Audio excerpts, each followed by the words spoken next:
قصص الانبیاء کا چھٹا حصہ بت شکن، پیشکش محمد طارق شاہد۔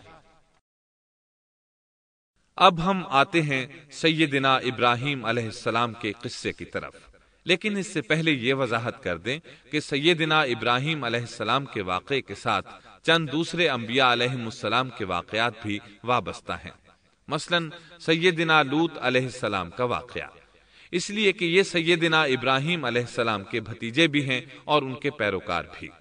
اسی طرح آپ کے صاحبزادوں سیدنا اسماعیل اور سیدنا اسحاق علیہ السلام کے واقعات ساتھ ساتھ چلتے ہیں۔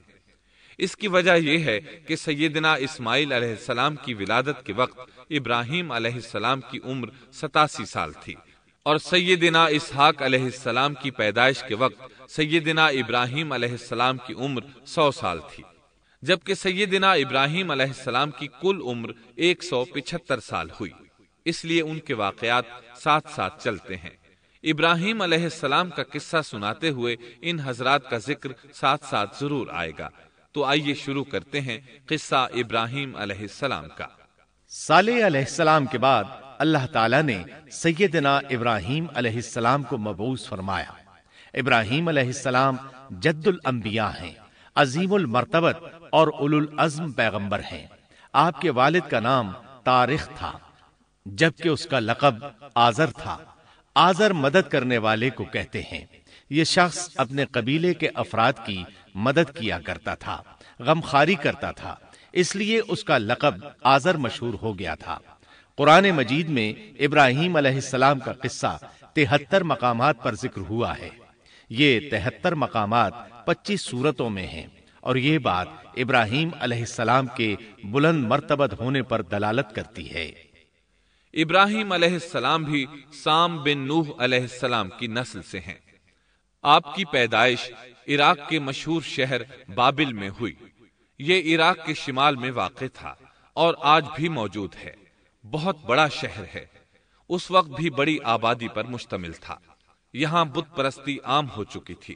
اللہ تعالی سورۃ العنکبوت آیت 25 میں فرماتے ہیں، وَقَالَ إِنَّمَا اتَّخَذْتُم مِّن دُونِ اللَّهِ أَوْثَانًا مَّوَدَّةَ بَيْنِكُمْ فِي الْحَيَاةِ الدُّنْيَا۔ ابراہیم نے کہا کہ تم نے جن بتوں کی پرستش اللہ کے سوا کی ہے، انہیں تم نے اپنی آپس کی دنیاوی دوستی کے بنا پر معبود ٹھہرا لیا ہے۔ مطلب یہ کہ وہ لوگ اللہ کی عبادت بتوں کو اللہ کا شریک ٹھہرا کر کرتے تھے۔ ابراہیم علیہ السلام نے اپنے باپ سے اور اپنی قوم سے کہا کہ یہ مورتیاں جن کے تم مجاور بنے بیٹھے ہو کیا ہیں؟ انہوں نے جواب دیا، ہم نے اپنے باپ دادوں کو انہی کی عبادت کرتے پایا ہے۔ اللہ تعالیٰ ان کے بارے میں فرماتے ہیں، اے نبی، انہیں ابراہیم علیہ السلام کا قصہ سنا دو، جبکہ انہوں نے اپنے باپ اور اپنی قوم سے فرمایا، تم کس کی عبادت کرتے ہو؟ کہنے لگے، بتوں کی، ہم تو برابر ان کے مجاور بنے بیٹھے ہیں۔ ابراہیم علیہ السلام نے فرمایا، جب تم انہیں پکارتے ہو تو کیا وہ سنتے بھی ہیں یا تمہیں نفع اور نقصان پہنچا سکتے ہیں؟ انہوں نے کہا، یہ ہم کچھ نہیں جانتے، ہم نے تو اپنے باپ دادوں کو اسی طرح کرتے پایا ہے۔ مطلب یہ کہ یہ بت پرستی انہیں ورثے میں ملی تھی۔ وہ جن معبودوں کی عبادت کرتے تھے، نہ وہ ان کی پکار کو سنتے تھے، نہ ہی ان کے نفع و نقصان پر قادر تھے۔ اسی لیے ابراہیم علیہ السلام انہیں جھنجھوڑ رہے تھے، لیکن اندھی تقلید اور بشری عقل کے بیکار ہو جانے نے انہیں یہ سب سوچنے سے عاری کر دیا تھا۔ اللہ تعالیٰ نے ابراہیم علیہ السلام کی خصوصی رہنمائی فرمائی تھی، جیسا کہ سورۃ الانبیاء آیت 51 میں ہے، وَلَقَدْ آتَيْنَا إِبْرَاهِيمَ رُشْدَهُ مِن قَبْلُ وَكُنَّا بِهِ عَالِمِينَ۔ اور ہم نے ابراہیم کو پہلے سے ہدایت عطا فرما دی تھی اور ہم اسے جانتے تھے۔ ابراہیم علیہ السلام نے کبھی ایک لمحے کے لیے بھی بتوں کی پوجا نہیں کی تھی۔ آپ نے اپنی قوم کو بتوں کی پوجا کرتے دیکھا تو انہیں ملامت کی، ایک اللہ کی طرف دعوت دی اور اس دعوت کی ابتدا انہوں نے اپنے باپ سے کی۔ اللہ تعالیٰ سورہ مریم میں فرماتے ہیں، اے نبی کتاب میں ابراہیم کا ذکر کر، بے شک وہ سچا نبی تھا، جب اس نے اپنے باپ سے کہا، اے میرے باپ، بے شک مجھے وہ علم عطا ہوا ہے جو تمہیں حاصل نہیں، اس لیے میری اطاعت کریں، میں آپ کو سیدھا راستہ دکھاؤں گا۔ اے میرے باپ، شیطان کی عبادت نہ کریں، بے شک شیطان اللہ کا نافرمان ہے۔ ان بتوں کی عبادت گویا شیطان کی عبادت ہے، اس لیے آپ نے ان معبودوں کو شیطان سے تعبیر کیا۔ فرمایا، اے میرے باپ، بے شک مجھے خوف ہے کہ تم پر اللہ کا عذاب آئے، پھر تم شیطان کے ساتھی ہو جاؤ۔ باپ نے ان کی بات سن کر کہا، اے ابراہیم، کیا تو میرے معبودوں سے پھرا ہوا ہے؟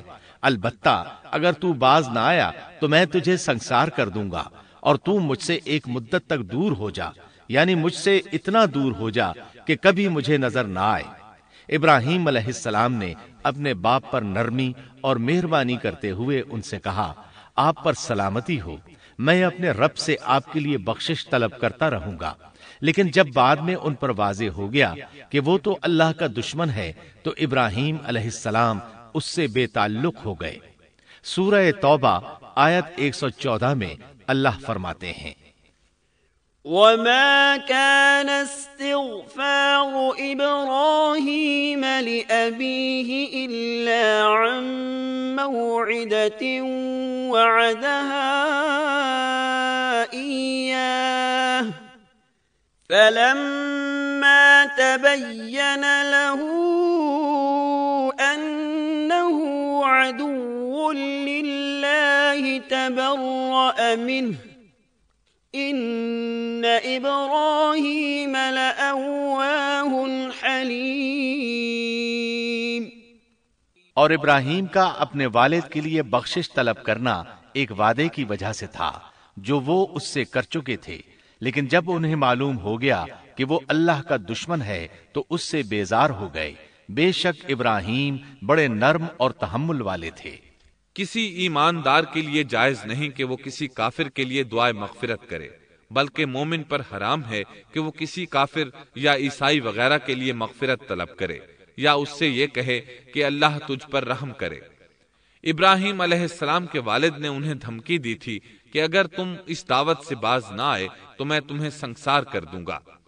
اس کے جواب میں ابراہیم علیہ السلام اپنے والد کے ساتھ انتہائی شفقت سے پیش آئے اور اس سے کہنے لگے، میں آپ کے لیے اپنے رب سے استغفار کرتا رہوں گا، اس لیے کہ آپ اپنے والد پر بے حد مہربان تھے۔ اسی لیے اللہ تعالیٰ بھی ابراہیم علیہ السلام پر بے حد مہربان تھے، اور آپ کا لقب خلیل الرحمن رکھ دیا گیا۔ خلت محبت کا وہ انتہائی درجہ ہے جس کے ساتھ دل محبت سے بھر جاتا ہے، یعنی وہ بہت سے لوگوں سے بڑھ کر اللہ تعالیٰ کو محبوب تھے۔ والد کے سخت جواب کے بعد ابراہیم علیہ السلام نے ان سے علیحدگی اختیار کر لی اور انہیں مخاطب کر کے فرمایا، میں تمہیں چھوڑتا ہوں اور جنہیں تم اللہ کے سوا پکارتے ہو ان کو بھی چھوڑتا ہوں، میں اپنے رب کو پکاروں گا، مجھے امید ہے میں اپنے رب کو پکار کر محروم نہیں رہوں گا۔ آپ اللہ کے پیارے اور پسندیدہ نبی تھے۔ جب آپ نے اپنی قوم کو توحید کی دعوت دی اس وقت آپ نوجوان تھے، آپ کی عمر 16 سال تھی۔ ساتھ میں آپ اس بات پر غور و فکر بھی کرتے کہ آخر یہ لوگ بتوں کی پوجا کیوں کرتے ہیں۔ آپ کا دل ان کے شرک پر بہت کوڑتا۔ آخر آپ نے مصمم ارادہ کر لیا کہ اس شر اور فساد کی جڑ کو کاٹ کر رہیں گے، یعنی ان بتوں کو توڑ کر رہیں گے۔ آپ اپنی قوم کو بتوں کو توڑ دینے کی دھمکی دیتے رہے۔ اس دھمکی کا ذکر اللہ تعالیٰ نے سورۃ الانبیاء آیت 57 میں کیا ہے، وَتَاللَّهِ لَأَكِيدَنَّ أَصْنَامَكُمْ بَعْدَ أَن تُوَلُّوا مُدْبِرِينَ۔ اور اللہ کی قسم میں تمہارے بتوں کا علاج کروں گا جب تم پیٹھ پھیر کر جا چکے ہوگے۔ یہ بات ابراہیم علیہ السلام نے پوشیدہ نہیں اعلانیہ کہی تھی۔ آخر انتظار کا وقت ختم ہوا، عید کا دن آ پہنچا۔ عید کے دن وہ لوگ صبح سویرے گھر سے نکلنے سے پہلے کھانا پکا کر اپنے معبودوں کے سامنے رکھتے تھے۔ پھر شہر سے باہر ایک میدان میں جمع ہوتے، وہاں کھیلتے کودتے خوشیاں مناتے، ناز سے چلتے پھرتے اور کھانا کھاتے، شام کو گھروں کی طرف آتے، صبح بتوں کے پاس جو کھانا رکھ گئے تھے اس کو اٹھاتے اور تبرک سمجھ کر کھا جاتے۔ اپنے معمول کے مطابق انہوں نے عید کی تیاری کر لی، لیکن ابراہیم علیہ السلام تیار نہ ہوئے، اس لیے کہ وہ تو ان کے ساتھ جانے کا ارادہ ہی نہیں رکھتے تھے۔ وہ لوگ جانے سے پہلے ابراہیم علیہ السلام کے پاس آئے اور کہنے لگے، کیا آپ ہمارے ساتھ نہیں جائیں گے؟ سیدنا ابراہیم علیہ السلام نے آسمان کی طرف نگاہ کی اور فرمایا، میں بیمار ہوں۔ یہ تمام واقعہ سورۃ الانبیاء آیات 51 تا 58 میں بیان ہوا ہے۔ یقیناً ہم نے ابراہیم کو پہلے سے ہدایت فرما دی تھی اور ہم اسے جانتے تھے، جبکہ اس نے اپنے باپ سے اور اپنی قوم سے کہا کہ یہ مورتیاں جن کے تم مجاور بنے بیٹھے ہو کیا ہیں؟ سب نے کہا، ہم نے اپنے باپ دادوں کو انہی کی عبادت کرتے پایا ہے۔ آپ نے فرمایا، پھر تو تم اور تمہارے باپ دادا سبھی یقیناً کھلی گمراہی میں مبتلا رہے۔ کہنے لگے، کیا آپ سچ مچ ہمارے پاس حق لائے ہیں یا یوں ہی مذاق کر رہے ہیں؟ آپ نے فرمایا، نہیں نہیں، در حقیقت تم سب کا پروردگار تو وہ ہے جو آسمان و زمین کا مالک ہے، جس نے انہیں پیدا کیا ہے۔ میں تو ایسی بات کا گواہ اور قائل ہوں، اور اللہ کی قسم میں تمہارے ان معبودوں کا علاج تمہاری غیر موجودگی میں کروں گا۔ پس اس نے ان سب کے ٹکڑے کر دیے، البتہ صرف بڑے بت کو چھوڑ دیا۔ یہ اس لیے کیا کہ وہ سب اس کی طرف لوٹے۔ ابراہیم علیہ السلام نے لوگوں کے ساتھ عیدگاہ جانے سے انکار کیا اور عذر پیش کیا کہ وہ بیمار ہیں۔ وہ لوگ آپ کو چھوڑ کر چلے گئے۔ بعد میں ابراہیم علیہ السلام ان بتوں کے پاس گئے، دیکھا کہ ان کے سامنے کھانا پڑا ہے۔ چونکہ سب لوگ کھانا لائے تھے اس لیے یہ کھانا بہت زیادہ تھا، لیکن ان جھوٹے معبودوں نے اسے کھانا تو درکنار اس کو چھوا تک نہ تھا۔ ابراہیم علیہ السلام نے انہیں مخاطب کر کے کہا، یہ اتنا کھانا تمہارے سامنے پڑا ہے، تم اس کو کھاتے کیوں نہیں؟ تمہیں کیا ہو گیا کہ بات تک نہیں کرتے؟ پھر پوری قوت سے دائیں ہاتھ سے کلہاڑا مار کر ان کے ٹکڑے ٹکڑے کر دیے، لیکن بڑے بت کو چھوڑ دیا تاکہ سب اسی کی طرف رجوع کریں۔ تمام چھوٹے بتوں کو توڑ کر کلہاڑا اس بڑے بت کے کندھے پر رکھ دیا۔ مشرکین میلے سے لوٹے تو دیکھا ان کے سارے معبود اوندھے منہ ٹوٹے پھوٹے پڑے ہیں، ان کے تمام معبودوں کو توڑ دیا گیا تھا۔ وہ حیران رہ گئے کہ یہ کیسے ہو گیا، کس نے کیا؟ کہنے لگے، یہ کام کس ظالم کا ہے؟ اس نے ہمارے معبودوں کی توہین کی ہے۔ اس وقت جن لوگوں نے ابراہیم علیہ السلام کا وہ کلام سنا تھا انہیں ان کا خیال آ گیا۔ کہنے لگے، وہ نوجوان جس کا نام ابراہیم ہے اسے ہم نے اپنے بتوں کی مذمت کرتے سنا ہے۔ اللہ کی قدرت کہ ابراہیم علیہ السلام کا جو مقصد تھا وہ خود بخود پورا ہو رہا تھا۔ قوم کے لوگ مشورہ کر رہے تھے کہ سب کو جمع کرو اور اسے بلاؤ، پھر اسے سزا دو۔ چنانچہ تمام اہل باطل چھوٹے بڑے جمع ہو گئے، کارروائی شروع ہو گئی۔ کہنے لگے، اے ابراہیم، ہمارے معبودوں کے ساتھ یہ لغو حرکت تو نے کی ہے۔ ابراہیم علیہ السلام نے جواب دیا، یہ کام تو اس بڑے بت کا ہے، مجھ سے کیوں پوچھتے ہو؟ تم اپنے معبودوں سے کیوں نہیں پوچھ لیتے کہ ان کے ٹکڑے کس نے اڑائے ہیں؟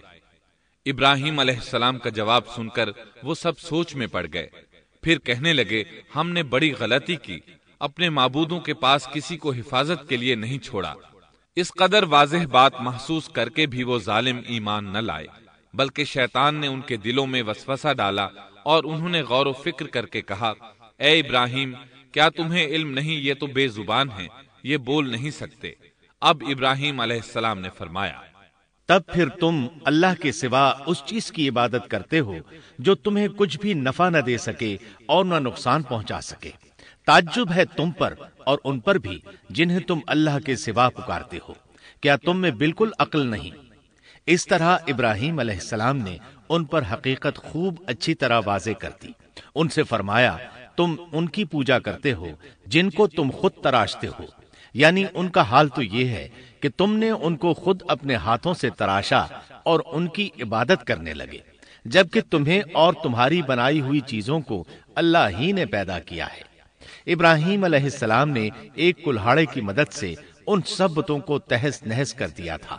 یہ اس بات کی واضح ترین نشانی تھی کہ یہ بالکل بے بس ہیں، لیکن اس واضح نشانی کے باوجود وہ اپنے کفر ہی پر ڈٹے رہے اور لگے ابراہیم علیہ السلام کو دھمکیاں دینے۔ قالوا ابنوا له بنيانا فألقوه في الجحيم، کہنے لگے اس کے لیے ایک آتش کدہ بناؤ اور اسے اس دہکتی آگ میں ڈال دو۔ پھر ان لوگوں نے ایک چٹیل میدان کا انتخاب کیا جہاں مٹی نام کی کوئی چیز نہیں تھی۔ اس میدان کو پتھروں کی باڑ کے ساتھ گھیر دیا گیا۔ پھر سب لوگوں کو حکم دیا گیا کہ وہ لکڑیاں جمع کر کے اس گھیری ہوئی جگہ میں رکھیں۔ چنانچہ سب لوگ لکڑیاں جمع کر کے وہاں لانے لگے، یہاں تک کہ عورتوں اور بچوں نے بھی اس کام میں بڑھ چڑھ کر حصہ لیا۔ میدان میں اتنی لکڑیاں جمع ہو گئیں کہ زمین نظر نہیں آتی تھی۔ یہ لکڑیاں زمین پر ایک اونچی دیوار محسوس ہوتی تھیں۔ پھر ان لکڑیوں کو آگ لگائی گئی۔ جب آگ کے شعلے آسمان سے باتیں کرنے لگے تو انہوں نے ابراہیم علیہ السلام کو آگ میں ڈالنے کے لیے ایک جھولا تیار کیا۔ اس میں سیدنا ابراہیم علیہ السلام کو رکھا گیا۔ اس وقت آپ نے یہ دعا پڑھی، حسبنا اللہ ونعم الوکیل، ہمیں اللہ کافی ہے اور وہی بہترین کارساز ہے۔ یہ کلمہ ہر محتاج اور مصیبت زدہ کو پڑھنا چاہیے۔ بخاری میں ہے، رسول اللہ صلی اللہ علیہ وسلم نے فرمایا، حسبنا اللہ و نعم الوکیل ابراہیم علیہ السلام نے اس وقت فرمایا تھا جب انہیں آگ میں پھینکا جانے لگا تھا۔ مطلب یہ کہ ہم اللہ ہی پر بھروسہ کرتے ہیں، اس کے سوا ہمارا کسی پر بھروسہ نہیں۔ بعض روایات میں یہ بھی ہے کہ جب ابراہیم علیہ السلام کو آگ میں ڈالا جانے لگا تو جبریل علیہ السلام آئے اور کہا، اے ابراہیم، کوئی حاجت ہے تو میں حاضر ہوں۔ ابراہیم علیہ السلام نے فرمایا، اگر تم اپنی مرضی سے آئے ہو تو مجھے تمہاری کوئی ضرورت نہیں۔ ایک دوسری روایت میں ہے کہ بارش کے فرشتے نے حاضر ہو کر کہا تھا، اے ابراہیم، مجھے حکم دیجئے میں بارش برسا کر اس آگ کو بجھا دوں۔ لیکن ایسی تمام روایات ضعیف ہیں۔ یوں بھی اللہ کا حکم ان سے پہلے کام کرنے والا تھا۔ اللہ تعالیٰ سورہ انبیاء آیت 69 اور 70 میں فرماتے ہیں، قلنا یا نار کونی بردا وسلاما علی ابراہیم وَأَرَادُوا بِهِ كَيْدًا فَجَعَلْنَاهُمُ الْأَخْسَرِينَ۔ ہم نے کہا، اے آگ ابراہیم پر ٹھنڈی ہو جا اور سلامتی والی ہو جا۔ گو انہوں نے ابراہیم کا برا چاہا لیکن ہم نے انہیں ہی نقصان پانے والا کر دیا۔ چنانچہ جب ابراہیم علیہ السلام کو آگ میں ڈالا گیا تو وہ ٹھنڈی ہو گئی۔ ابن عباس رضی اللہ عنہما فرماتے ہیں، اگر اللہ تعالیٰ آگ سے یہ نہ فرماتے کہ سلامتی والی ٹھنڈی ہو جا تو وہ اس قدر سرد ہو جاتی کہ اس کی ٹھنڈک سے تکلیف محسوس ہوتی۔ گویا آگ بھی اللہ کے حکم کے بغیر نہیں جلا سکتی، چھری اللہ کے حکم کے بغیر نہیں کاٹ سکتی، اس لیے کہ یہ بھی اللہ کی مخلوق ہیں اور ان کی قدرت بھی اللہ کے پاس ہے۔ وہ چاہے تو ان کو قدرت عطا کر دے، چاہے تو قدرت واپس لے لے۔ آگ کو ٹھنڈا ہونے کا حکم ہوا، وہ ٹھنڈی ہو گئی۔ اس نے نہ ابراہیم علیہ السلام کے کپڑے جلائے، نہ جسم کے کسی حصے کو کوئی نقصان پہنچایا، صرف وہ رسیاں جلائیں جن سے آپ کو باندھا گیا تھا۔ سبحان اللہ۔